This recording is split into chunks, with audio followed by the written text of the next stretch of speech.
You know the scene. I mean, it's basically a cultural cliche at this point. Right, yeah. You have a couple married for maybe, what, 10, 15 years. They've got the house, the kids, the whole setup. And the two high-pressure jobs? Exactly. On paper, it's perfect. Yeah. But in reality, they are just exhausted. The spark isn't just gone. The pilot light is out.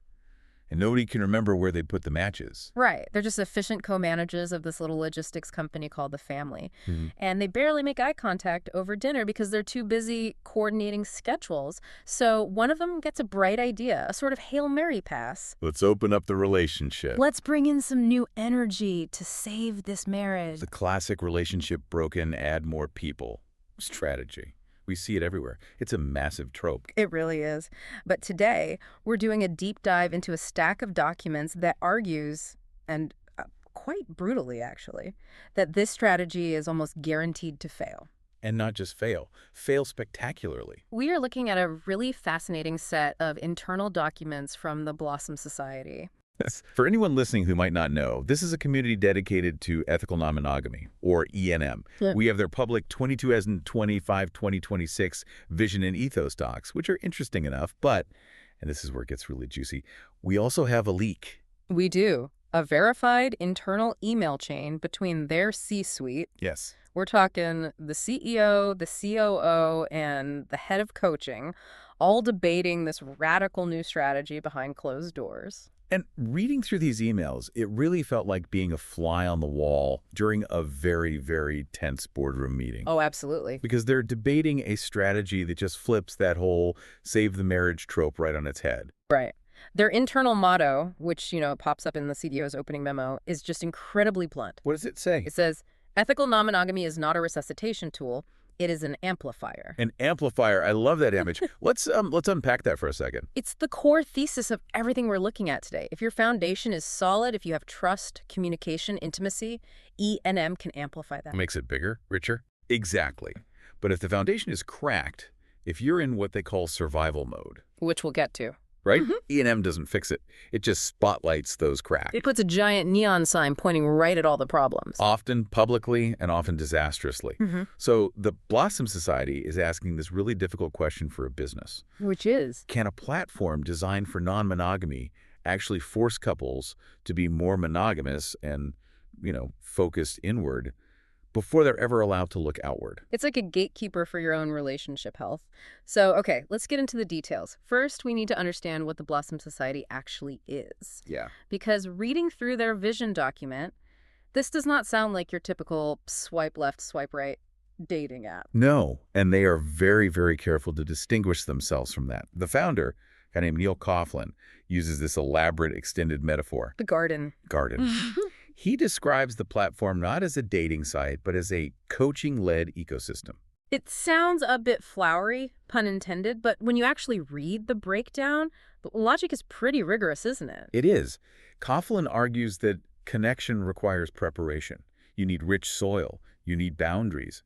Patience. Right. You don't just throw seeds on concrete and expect a rose bush. Exactly.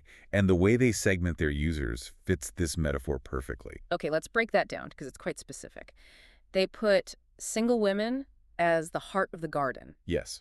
The documents state very clearly the entire culture is defined by their safety and their voice. What's the logic there? The logic is that in most dating environments, single women are the most vulnerable to bad behavior. So if the women aren't safe, the whole ecosystem collapses. It's a quality control metric. Okay. But where it gets really interesting, and I think this is where you got a kick out of it, is how they treat the men. The tool shed. The tool shed. I laughed out loud when I read that. I mean, it feels a little on the nose, but also very practical. It's a deliberate, purposeful choice. Single men are invited to learn first, participate second. So what does that mean in practice? In this ecosystem, men have to go through these reflective coaching modules, literally in the toolshed section of the app, to develop emotional maturity and etiquette before they even get full access. So you can't just sign up, upload a selfie, and start sliding into DMs. You have to do your homework first. Exactly. It's education before access. And then finally, you have the couples. They start in the couple's vestibule. The vestibule. It sounds like a waiting room at a doctor's office. Or maybe the mudroom before you enter a nice house. In a way, it's both. It provides structure, communication frameworks. And just to give a sense of the barrier to entry, because this isn't free, they talk about pricing in a very specific way. Did you catch the coffee comparison? Yes. A latte lasts minutes. Awareness lasts a lifetime. I thought that was brilliant marketing. It really is. They point out that people will drop 4 pounds on a takeaway latte without a second thought. Right, and their argument is, you'll spend that on a drink that's gone in 10 minutes, but you hesitate to spend the same amount weekly on skills to keep your marriage from imploding. It's a very clever way to reframe the value. It's less than a latte a week to, save your relationship. Puts things in perspective. Okay, but let's get back to the internal drama, because that's where the real insight is. The CEO sends this memo to the team. It's after he read an article about couples in survival mode. Right. Survival mode. We've all been there, or at least seen it. The email describes these couples as effectively co-parenting, but romantically dead. Exhausted, stressed about money, kids, avoiding eye contact. And there's a specific phrase the CEO uses that I think is just vital. He says they have no sexual currency. That term stood out to me too, sexual currency. It sounds so transactional at first, but they mean it in a much broader sense, don't they? They do. It's not just about the act of sex itself. Sexual currency is the micro moments. Okay, It's the hand squeeze when you pass in the hallway, the quick hug while the kettle boils. It's that glance across the room that says, I see you. right. And the CEO realizes that a lot of couples applying to the Blossom Society are completely bankrupt when it comes to that currency. And yet, here they are, filling out an application to meet new people. Yeah. They have nothing in the bank with their spouse, but they want to go spend money somewhere else. Exactly. They're looking for an external fix for an internal deficit. Yeah. And the CEO asks the team a really heavy question. Do we have a duty of care here? Because if you take a couple that's barely speaking, running on resentment and exhaustion, and you add a third person to that mix. It's like pouring gasoline on a smoldering fire. You're not fixing it, you're just making a bigger explosion. Precisely. And the head of coaching responds to the CEO's memo with this brilliant analysis. They agree this isn't an edge case. It's not just one or two weird couples. No, they identify it as a core risk. They say, and I'm quoting here, connection without consciousness is chaos. If a couple uses the garden as a substitute for having the hard conversations at home, they risk implosion. But, and this is the part that really struck me, it's not just about the couple blowing up their own lives. It's the collateral damage. Yes. The third parties. This is the ethical heartbeat of the discussion. Imagine you're a single woman in this garden. You match with a couple. You think you're entering this fun, respectful dynamic. But actually, you're walking into a war zone. You become what the expert calls a human sticking plaster. Oof. That's a brutal image. A marital aid with a heartbeat. Exactly. You're being used to prop up a failing marriage. The couple's interested in you. They're interested in what you can do for them. And the COO, looking at this from a strictly business perspective. Right, from a commercial angle. He points out that this creates harm, it leads to complaints, it damages the brand's trust metrics. If you have these exhausted, unstable couples treating other members badly because they haven't sorted their own stuff out, that's a massive liability. So this isn't just about being nice or therapeutic. This is about risk management. The COO explicitly says the gate is commercial protection as much as safeguarding. Which leads us to the solution they propose in this email chain. The re-meet strategy. I love this concept, the re-meet. The head of coaching is really clear that the goal isn't nostalgia. No. You're not trying to go back to who you were when you were 22 and dating with zero responsibilities. Because you can't go back. You have kids now, a mortgage, you have back pain. The goal isn't reversing time. It's adaptation. They call it finding a new season. Season 2, I like that framing. Season 1 was the romance, the wedding. Maybe season 2 is the chaotic parenting years. You need a new script for season 2. Exactly, and they break it down into these micro moments. The email mentions things like a 7-day challenge focusing on just eye contact, or a phone-free meal. It sounds so simple, almost too simple. Eye contact, Well, really. the behavioral psychology. They call these behavioral proofs of intent. Okay, what does that mean? Think about it. If you're that exhausted parent, you don't have the energy for a fancy date night. You barely have energy to stay awake past 9 p.m. Right. But looking your partner in the eye for 30 seconds, having a phone-free dinner for 20 minutes, those are micro actions. They are small enough to survive parental exhaustion. But they're significant enough to prove you're still trying. Exactly. They signal, I am still here, I see you. So let's look at the actual mechanics of this re-meet track. They propose a vestibule track inside the app. What does that look like for a user? Well, it starts with the survival mode on it. It's Yeah. a self-reporting tool where you have to be brutally honest about the state of your union. Like, are you sleeping in the same bed? When was the last time you laughed together? Exactly. It's confronting. It has to be. Then you've got the honest window script, Hmm. which teaches you how to talk about your needs without blaming, and something called repair capacity. Which is learning how to argue better. Basically, yeah, learning how to argue and fix it without spiraling into a fight that lasts for 3 days. And the most important part, no sex. Well, not immediately. The head of coaching calls it a pressure relief valve. The focus isn't on jump-starting the sex life right away. It's on safety plus friendship. Why is that? You'd think if a couple says they're sexless, the goal would be to, well, have sex. Because if you push for sex when there is no safety and no friendship, it just feels like a chore or a demand. Oh, okay. By taking sex off the table, you remove the pressure. You go back to basics. Do I actually like this person? Can we be friends? If you rebuild the friendship, the sexual currency eventually returns. But you can't force the currency if the bank is closed. You got it. Which brings us to the most controversial part of this whole plan, the gate. Yes. The hard gate. The COO isn't just suggesting this is a nice option, is he? He's talking about mandating it. That's the huge operational shift. The COO proposes that if a couple answers those intake questions and flags themselves as sexless or conflict-heavy or looking for a fix, The app literally locks their outward exploration features. it locks them. Wow. So imagine that. You pay your membership fee, you log in, ready to meet new people, and the app basically says, nope, you need to go talk to your wife first. Essentially, yes. The features to see other profiles or connect with others stay locked until you complete the re-meet stabilization track. Growth before access. That's the logic. You cannot meet other people until you stabilize your own ship. That is so bold. Most apps just want you swiping as much as possible to keep engagement high. This is deliberately stopping engagement. It's stopping outward engagement to force inward engagement. Yeah. The COO argues it actually reinforces their unique selling proposition. Their whole education before access thing. Exactly. If they claim to be an ethical community, they actually have to enforce the ethics. But imagine the marketing meeting for this. You have to tell paying customers, hey, you can't use the fun part of the app yet. That is exactly what the marketing director was worried about in the emails. They called it a potential landmine. How do you tell people no without alienating them?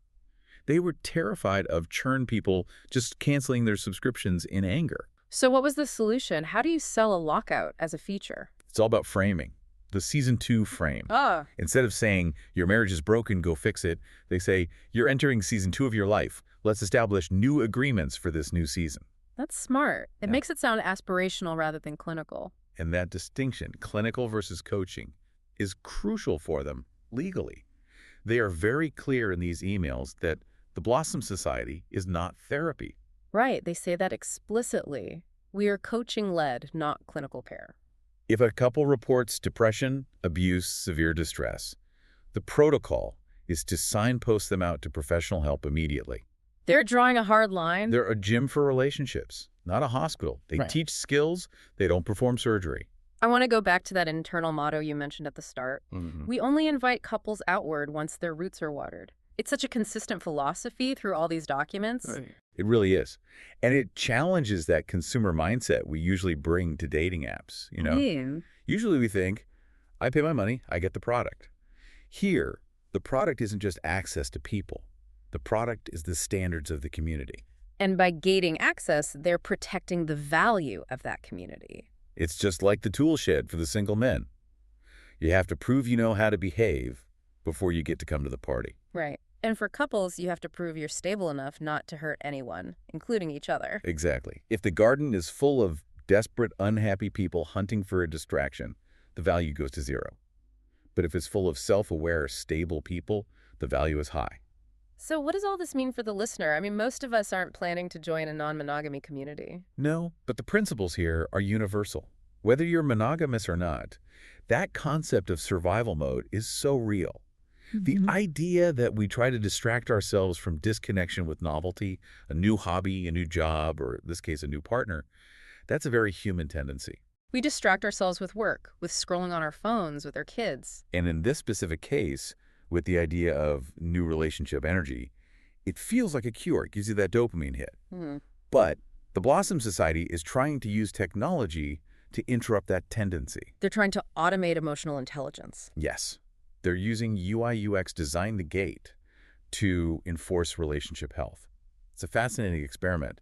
They are essentially saying, we won't let you make the mistake you want to make. It really is. It's so rare to see a business argue against immediate gratification. And the COO's note on risk management is so telling. They realized an unhappy couple is a liability. In the real world, outside of apps, unhappy couples might break up or just struggle quietly. Right, behind closed doors. But in a community like this, their unhappiness spreads. It's contagious. It impacts the user experience of everyone they touch.